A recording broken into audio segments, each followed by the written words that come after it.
sinkholes. Sudden. Oh, it was a total disaster zone. It looked like a bomb went off.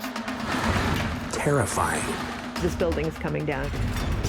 Deadly. We lost everything. When the earth opens, it can swallow cars, homes, even people. All of a sudden, everything just went out like that. Yet history reveals a side to the abyss we can't live without. There is nothing to compare to the beauty of the cenotes in the Yucatan. And as science unlocks a geological imperative, are humans to blame for a growing disaster? Hurricanes, tsunamis, earthquakes. This was the deadliest tornado on record. The impact can be devastating. God completely wiped it off the map. We step inside the disaster. We were running for our lives. It hits like a freight train. And unravel the unexpected and sometimes jaw-dropping total impact. Believe it or not, some good can come from these monster storms.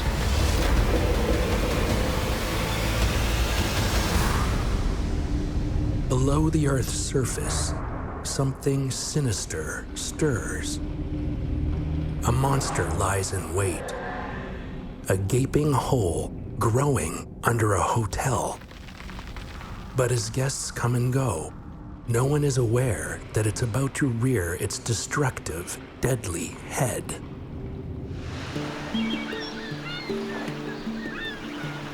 Sisters Faith and Deborah, along with Faith's two sons, Grant and Liam, arrive in Florida for vacation. But things are a little off when they return to their favorite hotel.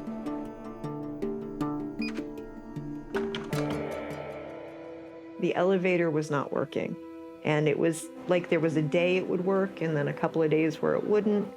And there was some cracking in the columns. It was a little inconvenient. The sisters are unaware that these small inconveniences are actually clues.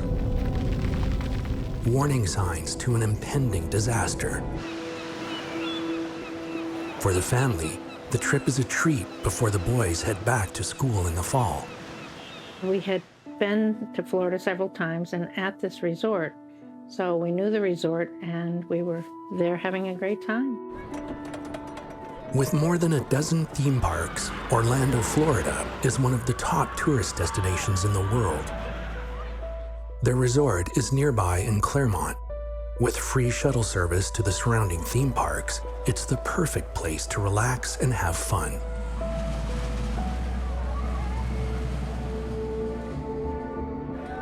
After 3 days at the parks, they decide to spend a day back at the resort. Put their feet up and unwind. But their relaxing is about to take a shocking turn. I was taking a bath and the tub moved and the water splashed and Faith's yelling at me to get out of the tub. That's when I realized something was terribly wrong.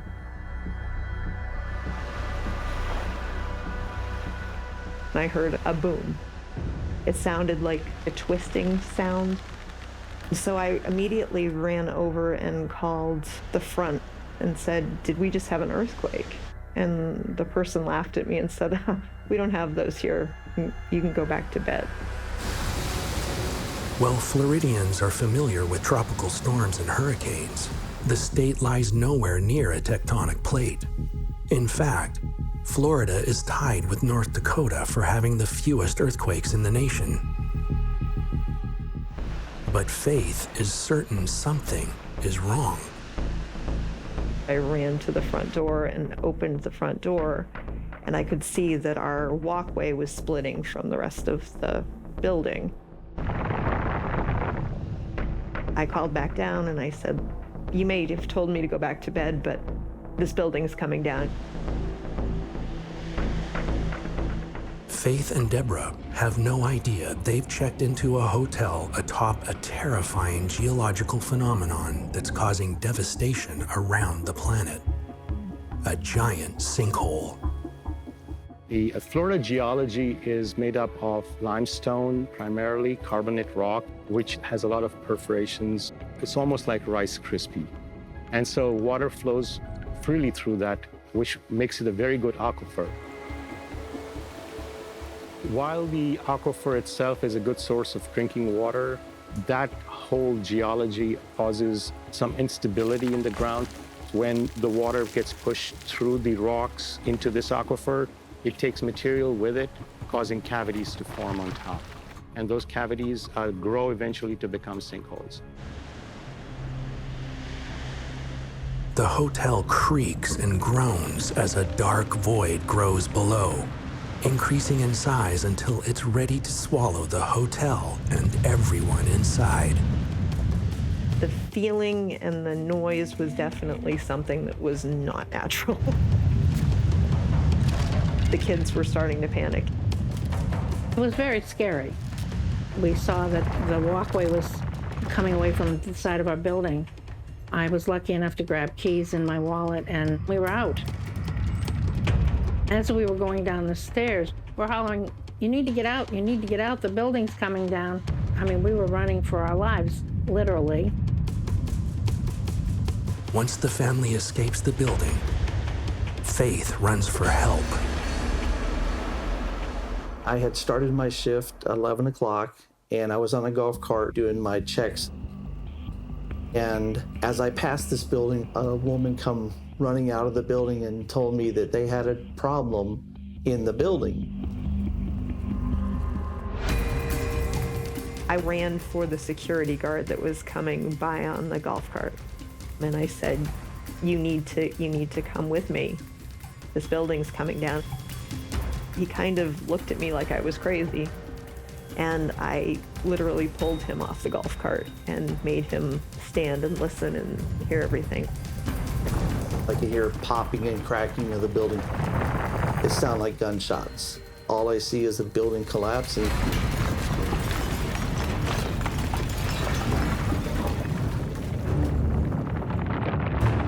Despite the danger, Richard races inside to alert the guests. I had started knocking on doors and trying to get people up and wake them up to get them out of the buildings. One room that I went to, there was a lady in there that had a baby in a crib, and I banged on the door. I told her, "Ma'am, you got to get out." No sooner did she pick that child up out of the crib, the back wall collapsed of her room. She just started screaming. I said, "Ma'am, please calm down. It'll be okay. But we need to get you out of here." The building, it was twisting almost like a licorice stick. It sounded like almost a bomb went off because everything was exploding. It was tilting, and then finally just broke off. It was collapsing. It was just amazing. It was like someone had just broken off a part of it and thrown it off to the side. I'm amazed that everyone made it out. I think we were all in shock. And I remember going over and sitting on the curb with my hands on my head, and I'm sitting there wondering, what the heck just happened? Within 45 minutes of the first cracking sounds, much of the three-story building has collapsed into an 18-meter wide and almost 5-meter deep sinkhole. The extreme speed of the collapse points to a particularly dangerous type of sinkhole. A cover collapse sinkhole is where the soil above the limestone forms an arch and prevents the visible signs on the surface. As the cavity grows, the arch collapses suddenly. The cover collapse sinkhole is the most dangerous type of sinkhole because it opens up dramatically and does not give much of a warning.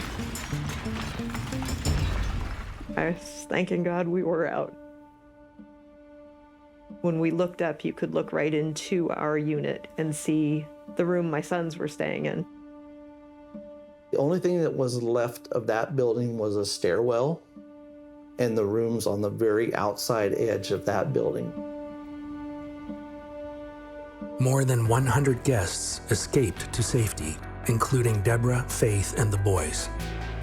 But how did the structure manage to stay standing so long with the cavernous hole lurking beneath it? Because of the way the structure was built, possible that the concrete slabs and so on gave you some time by bridging the sinkhole that was already there so that you had some time before the entire system started to collapse. We lost everything. We left with the most important things we came with. Yes, our lives. You never think it's going to happen to you. They say lightning doesn't strike twice, but still, I look around at everything when I go somewhere. Faith has good reason to be concerned.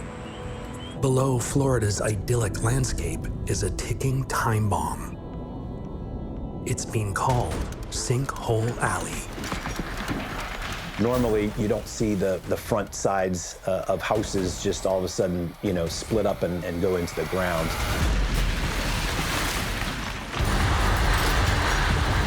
Faith and Deborah may have cheated death when their hotel crashed into a sinkhole.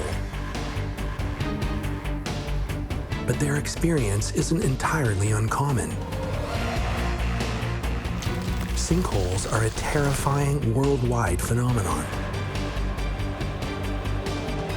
And in Florida, they're happening with frightening regularity. Just like any other day, it's about 7 o'clock. I'm starting to move out, and I go to put the keys in the truck, and something just doesn't look normal. So I glance to my left at the house across the street, and then immediately something's wrong. That morning I woke up like any other morning, and I got an alert on my agency phone that said a crew was going out to the sinkhole, so that's not an uncommon alert to get. I went about my morning, and my phone kept alerting. After about the 5th alert, I saw the list of units that were going to a sinkhole call, which is usually just a 1-unit response. There was about 3 or 4 different engines going to this sinkhole alert.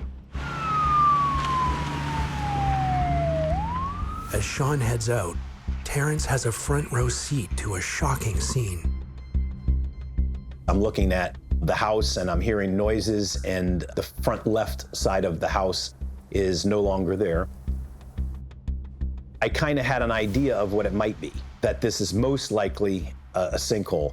We're in the wet season in July. We have a lot of rain, but normally, you don't see the front sides of houses just all of a sudden split up and go into the ground. Heavy rains and hurricane season in Florida begin around June 1st, and their landfall is often tied with the sudden appearance of sinkholes. Sinkholes happen more when you get more rainfall and you get more pressure of water from the surface, or if you have drought or very little rain, or if you pump the water away from that area where there's water. Those can open up cavities as well. I ran back inside and asked my wife, I said, hey, you need to get out here. I said, I think Steve and Bonnie's house is going down. 911's been called, so you're starting to hear the fire trucks arrive. When we got there, it was actively growing, and it was very loud. The earth falling into that hole and making loud splashes, the water bubbling up from the earth, making a lot of noise, almost like the water was boiling. A wake would flow to the left, and then it would flow to the right, and it would take, every time it kind of moved back, it would take a little bit more of the land.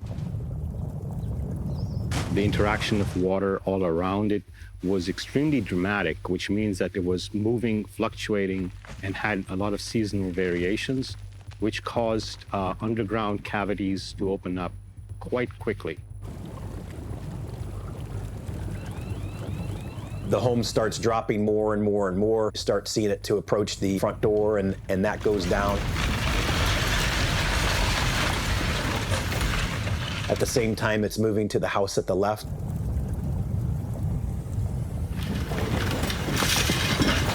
It was very shocking. Once we realized that hole was growing, we started to clear the roads. I've never been on an active sinkhole where it was still actively growing.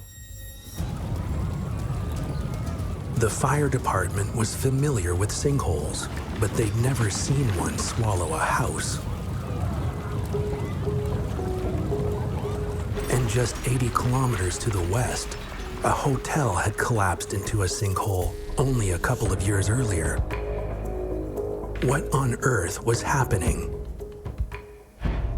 It turns out, Florida is ground zero for sinkholes in the US, and the region even has a name, Sinkhole Alley.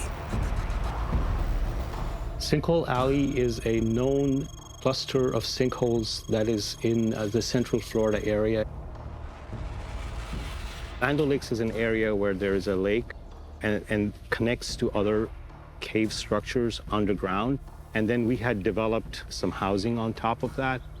That area underground has a large number of cavities already documented. And they were extremely worried that those would all grow to either connect with each other or to reach the lake and the entire area, which would completely disappear. The area becomes too dangerous and residents are evacuated. Then the sheriff and the emergency responders give us about 5 to 7 minutes to gather what we can and evacuate our home. And as we're doing this, the sinkhole's still moving and expanding. At that moment, you're in disbelief. The house that we just fixed up, that we love, our little dream home on the lake, doesn't look like it's going to be there in a few hours. I was extremely worried. The creaking, the splashing, and all that stuff is now elevated to full-blown, almost demolition of a house. You could almost picture equipment in there knocking things down. As the house was sinking into the sinkhole, large parts of it were concrete, but the wood structure of the roof and a lot of their personal belongings were actually just floating on top of the water. Sofas and papers and bills, and there was a boat in the yard on a trailer. That whole thing sunk. We couldn't go in there and get into that stuff because the hole was too turbulent and that hole was still growing. Watching their entire life just go into a hole in the earth, there's nothing you can do. We felt helpless. Within a few hours, they had moved us from that spot to where we couldn't see it. That was tough. It's like, I can't believe this is happening to me and to us and right here in little old Land O'Lakes, Florida. Our fire chief was able to come out with his drone to help us determine what was going on, where this hole might be heading. Unsatiated, the monster sinkhole goes on to consume a neighboring house and part of Terrence's property.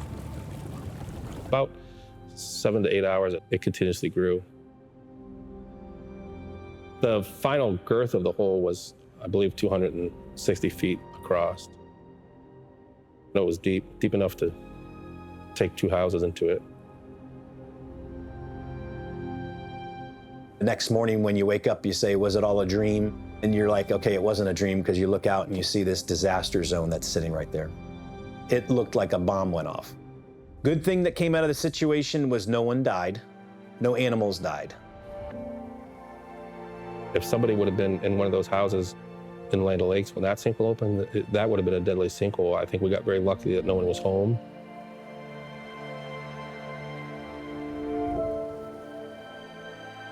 When you see it in the news, you think, man, is that gonna happen to me? It's a very scary thought. Even scarier is when it does happen to you at night while you're in bed, sleeping. The entire room was nothing but just an open, churning dirt pit. When a massive sinkhole swallowed up homes in Terrence's neighborhood, it impacted their lives in unimaginable ways. But they were lucky. Not everyone is so fortunate. Yeah, it really wasn't any different than any other day. I began at 7, answered calls throughout that evening, and I just finished that, and then that's when I got the 911 call. The call said that somebody had fallen through the floor of the house. The only thing that came into my mind was maybe somebody had fallen through maybe a rotten portion of the floor, or that maybe somebody had been doing, like a renovation. When I got onto Faithway Drive, it's a residential community. Just everybody was out in the road, like waving, flagging me down. They were hysterical. Going through the yard, the structure of the house, everything was perfectly normal. The lights were still on, the TV in the living room was still on, everything was normal.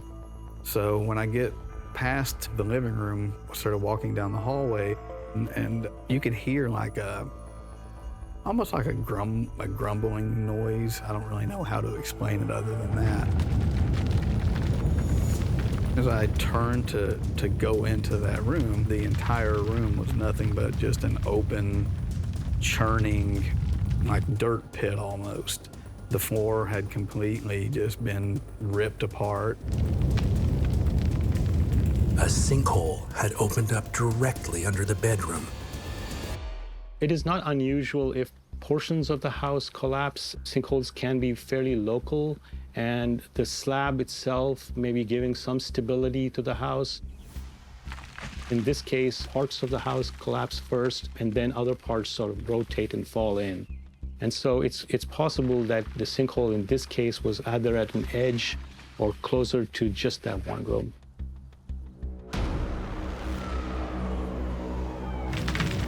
I remember seeing all this furniture just all over the place, but it was churning. Then I saw Jeremy. He was standing in the edge of the hole. The best way that I can explain what it looked like is if you think of like a funnel or an hourglass.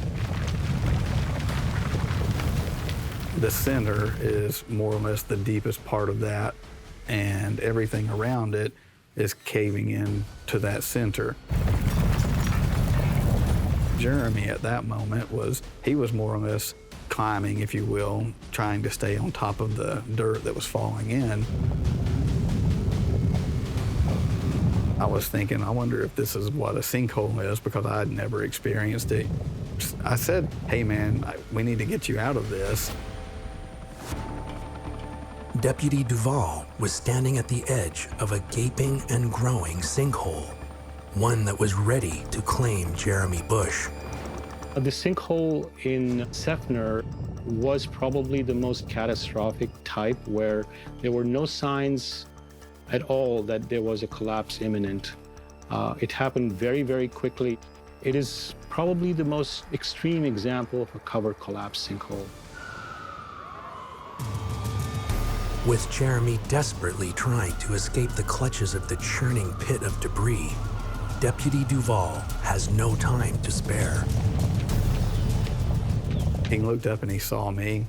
He reached up, and I laid down on the ground. The floor was almost like a diving board, how flimsy it was, because everything had been ripped away from that bedroom portion. I didn't realize the danger of the situation until I was down on my stomach with that diving board feeling, thinking I could end up in this hole really easy. I reached down, I somehow got his hands and just pulled. And next thing I know, Jeremy's out. Though Jeremy is safe, the full horror of the situation becomes clear. He said that his brother was still in there. There was nothing other than furniture that I saw. And he had this rumbling noise going on. And as soon as I had actually gotten myself in the motion of getting up and I was looking for his brother, all of a sudden everything just went out, like under the house. Everything that was there had started to fall into the hole. Jeremy quickly recounts what happened to his 37-year-old brother, Jeffrey. He said that his brother had gone to bed, everybody's sitting around watching TV, and when it all happened, he said it was a very loud, like, bang, and then that grumbling noise, and he heard his brother yell for him to help. He walked into a big hole in the room. He heard his brother yelling, help, so he just jumped in the hole thinking that he would be able to find him. It was just like that. Within minutes of Deputy Duvall pulling Jeremy out of the sinkhole, emergency services arrive on the scene. They put these listening devices in. It was gone. Just basically took it from them. So they made the decision that, that same thing could happen to a human, and you couldn't rightfully lower another human in there. Authorities decide it's too dangerous to attempt to rescue Jeffrey Bush. The family is heartbroken. They made the choice to take the house down, then they filled the sinkhole up about a week later. The other houses next to it, they had to vacate those houses, and they tore those down as well because of how large the hole was. The county had put up a fence around it just to keep people out of the area. And then they put some shrubs and plants around it just to make it look a little bit nicer. They actually have like a plaque there also. It's like an in memory type thing. The tragedy will stay with Deputy Duvall and the residents of Seffner for the rest of their lives, as the fear of another possible sinkhole lurks around every corner. You don't have a warning system for a hole just dropping out and underneath you. I don't think people really understood that until this sinkhole happened, how real of a possibility it is. Sinkholes are a terrifying global phenomenon, swallowing 30-meter trees in Louisiana,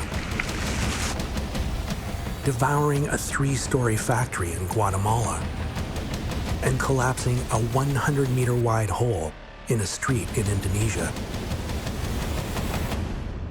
And yet, there's more than meets the eye, as scientists uncover the total impact of sinkholes, their life-giving properties, and their deadly mysteries. The Mayans were inspired by the beauty. That's one of the reasons why they revered.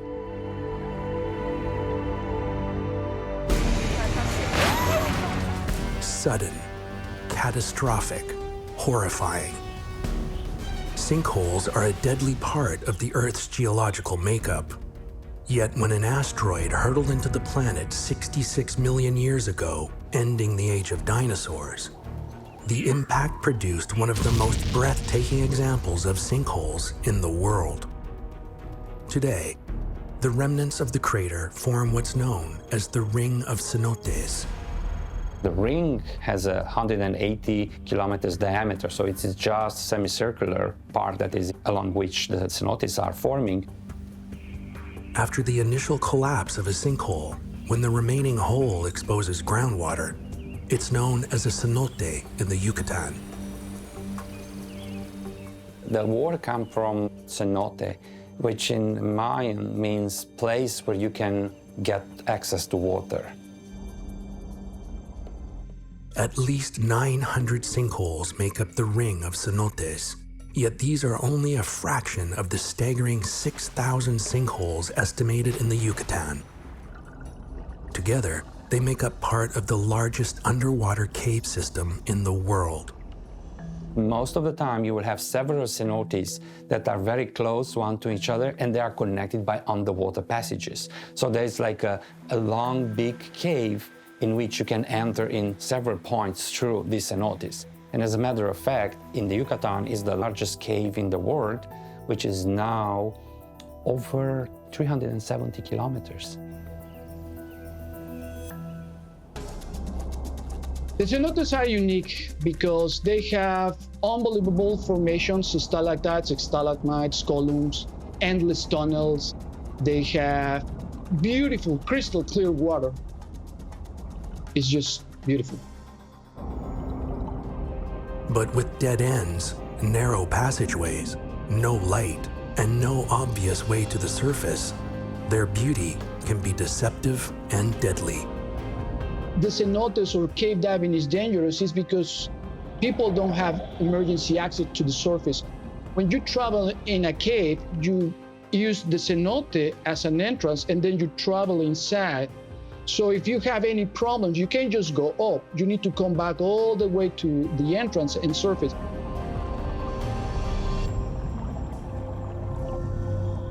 Explorations of these unique ecosystems reveal species found nowhere else on Earth.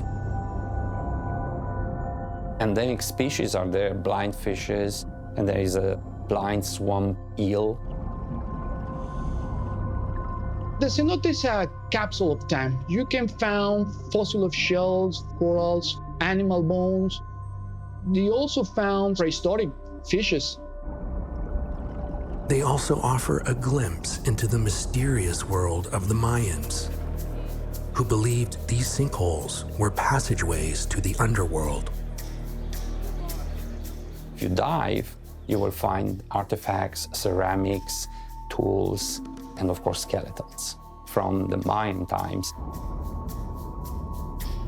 They will go and pray to have more wet and rains. Would do sacrifices and throw animals to the gods of rain and stuff like that, and humans.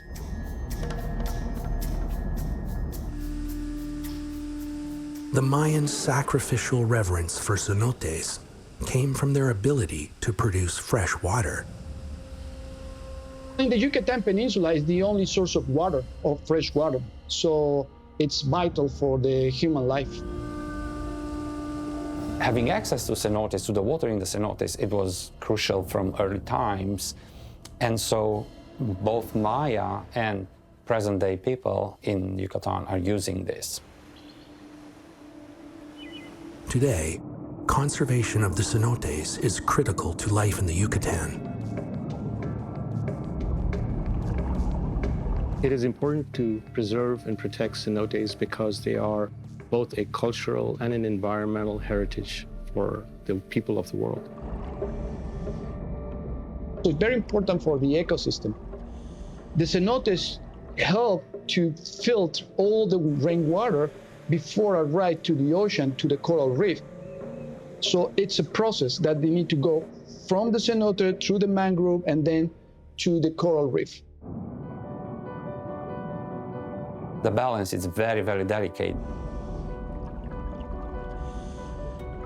Those sinkholes have made the Yucatan livable for thousands of years.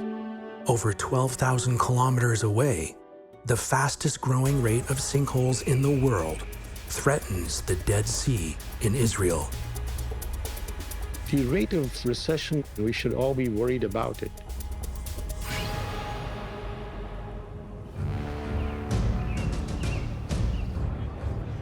Sinkholes can appear anywhere, a deadly consequence of the geological imperative of the Earth. Around the Dead Sea in Israel, they become a minefield of destruction. The first sinkhole in the Dead Sea area was reported in the late 1980s. So if you look at aerial footage before 1980, there were no sinkholes in that area. Now, we have almost 6,000 sinkholes, and they're growing alarmingly. In fact, they're the fastest growing rate of sinkholes in the world. But why would sinkholes suddenly be appearing after thousands of years of stability? In places like Florida and Mexico, sinkholes occur due to the geological makeup of the landscape. The surrounding limestone is permeable and dissolves relatively easily in water. But this isn't the geological makeup around the Dead Sea. It turns out part of the answer lies in its most abundant resource, salt. The Dead Sea is 10 times saltier than any other ocean. Because it's a very, very dry area. It doesn't get much fresh water flowing into it. And it's an old feature, so over time, a lot of water was evaporated from that sea, meaning that it got saltier and saltier and saltier.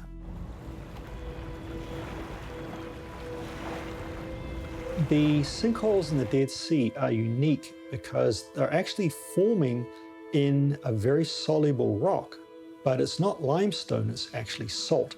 And as we all know, salt dissolves very, very, very quickly. But why would the salt be dissolving and creating thousands of sinkholes now? It turns out the Dead Sea is dying. The sea itself has been rapidly shrinking for decades, largely due to the commercial diversion of 95% of the Jordan River's water. The combined population of that area of the Middle East has quadrupled, which is causing more pressure on the water supply. In a desert region with little rain, this cuts off the Dead Sea's main source of water. The water has receded around 1.5 kilometers since the 1960s, and it's only around a third of the size that it used to be. Like in Florida, where abundant rain can dissolve limestone, creating sinkholes. Around the Dead Sea, rainfall dissolves salt. The rock there, when the sea was covering it, were full of salt, and when the water receded, these pockets of salt are now encountering fresh water from rain or surface runoff, and that fresh water is dissolving the salt, creating these pockets of openings and areas where sinkholes are forming. There are three primary causes for the formation of sinkholes in the Dead Sea area. The increase in population, there's also a higher demand for water, and there is a reduction in precipitation, about 10% due to climate change. The growing threat is swallowing roads, destroying buildings, and closing businesses. Entire areas have been closed off due to the threat. The number of sinkholes is increasing so quickly in this region. Obviously, houses or roads or industry that's built in that area is going to be under threat. Also, with these sinkholes, that may allow pollution from these cities, towns to go down into the water that they use for their drinking water. The cumulative effect has been a devastating blow to nature in the region. The lowering of the water in the Dead Sea is causing a lot of damage to the ecosystem there, particularly to the birds. The rate of recession of the Dead Sea is alarmingly high, and we should all be worried about it. As a heritage of the world, we should care about why we are lowering the water levels so much. If nothing changes, the projections are clear. The level of the Dead Sea is declining at the rate of 3 feet per year, and by the year 2050, the entire sea will have dried up.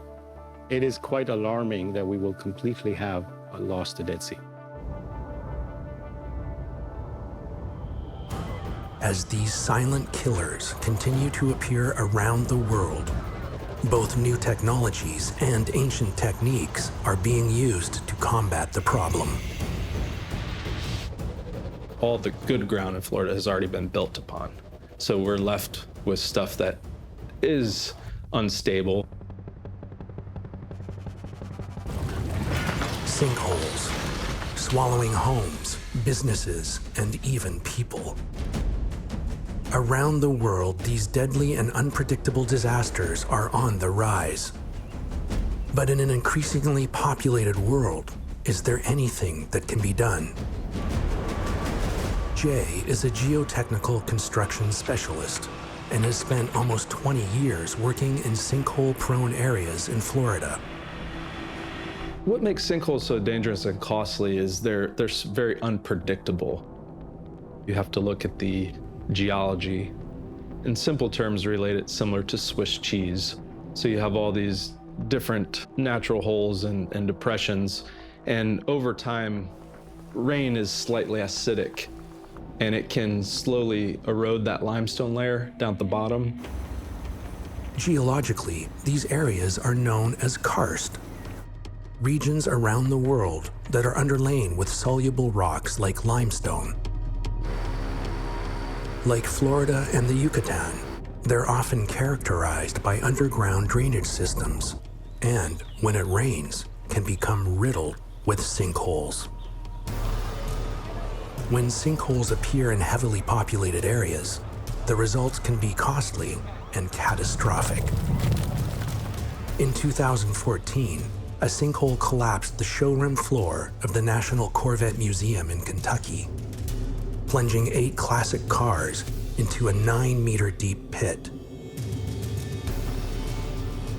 After extracting the cars, it took a year and a half, $3.2 million US, and almost 4,000 tons of rock to fill and repair the hole. The safe restoration of the site also included the use of piles, an ancient technique used in areas with unstable ground around the world. Micropiles, underpinning, push piers. In essence, they're inserted in the ground to support the foundation. Similar to putting the helm on underground stilts. You're going all the way around the perimeter, and the home is held up by those underpiles. But can anything be done to prevent sinkholes and protect structures before they appear? We lowered down cameras. Modern technology may hold the key.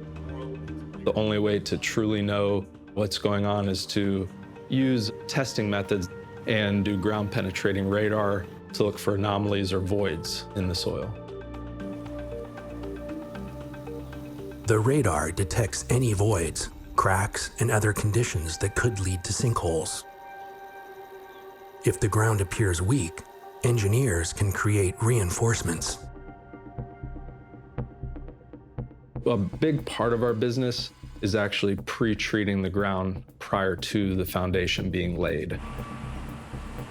We will do a ground improvement technique called vibro stone columns, where we're inserting a large vibro float down about 20-25 feet into the ground, and there's a stone tube where that stone falls down into the bottom, and the tool is worked up and down, basically building a stone column that takes a very loose soil site and increases the load-bearing strength up to an acceptable building strength where the building is not going to settle down under its own weight. Vibro in itself will trigger any problem sinkholes that are on the site, and then we can just fill them with stone and address them at that time before building. So the most common methods that engineers do recommend is, number 1 is compaction grouting. Number 2 would be underpinning, and number 3 would be chemical grout. Compaction grouting is pumping concrete under high pressure into the ground to fill voids and densify soil. That's going to seal the limestone layer. That's like Swiss cheese, protect it. The chemical grout is done under a low pressure, and we can safely do that all the way up to the surface, and it's designed to densify all the upper soils. So you're basically sealing that, protecting it. Jay has found the best protection is early detection. The faster you can identify a problem in the beginning, the less money it is to address it and fix it before it becomes a major issue. The future of sinkholes in Florida, they're going to continue to be prevalent. The big positive is we've figured out how to address these and fix them. It's just one of those prices to pay, I would say, to live in this beautiful tourist destination. As the world's population grows and development strains the landscape, the threat of sinkholes continues to rise. You have to be very careful in how you plan urban development. Population growth, more demand for water, and construction due to urbanization can result in the increase of sinkholes occurring. Without changes, the future seems inevitable. Obviously, there's going to be some impact when it comes to how much the Earth can support before something like this happens again. Sinkholes, terrifying acts of nature that can swallow the world in the blink of an eye. Science shows that human development has been creating them at alarming rates. Yet their total impact reveals both life-giving water and an extraordinary glimpse into ancient worlds. And while building techniques can help slow their deadly march, we might take a nod from the Mayans' reverence and look toward protecting the lands from which these deadly acts of nature spring.